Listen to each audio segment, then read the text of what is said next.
Hello mga kabayan, today's video nga ay magpapasage kaming magkakaibigan. We are going to Apong Beauty Salon. Kaya ano pang hinantay nyo? Iyan na! All-in-one na pala sila dito. May pwede ka nang magpasalon, pwede ka na rin magpamassage.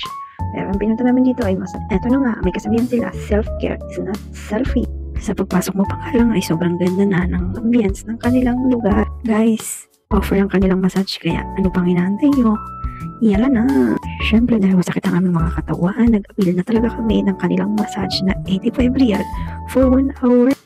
Siyempre whole body massage na po yun, 1 hour. Siyempre walang walk-in dahil fully book nga sila. Ang kailangan nyo gawin ay mag-advance booking kayo. Siyempre para hindi ka mainip, mag-picture ka muna at the same time. May sungkaat sila dyan, hindi ka talaga maiinip. Heto nga, tapos na kaming mag-massage. Hindi ko na na-videohan yung loob dahil sobrang dilim nga at bawal naman mag-ingay doon. Kaya ito si ate may libreng tea after massage. Sobrang sarap at nakaka-relax talaga. Nakatulog na nga ako kanina sa sobrang sarap ng kamay ni ate mag-massage. Nakaka-relax.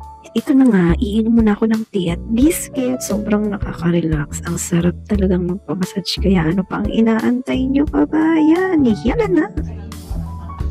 Babae hindi nakarelate na. Babae hindi nakarelate sa red. Oo. Sige ka natin lang. Dalawang okay sa business ka. Oo. Ibig sabihin paghiga mo, hindi ako may dapat.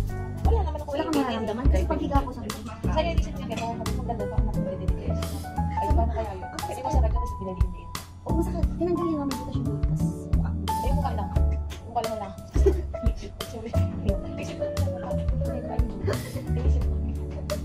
See you again from my next vlog. Bye ate. It's time to go home. Thank you for watching guys.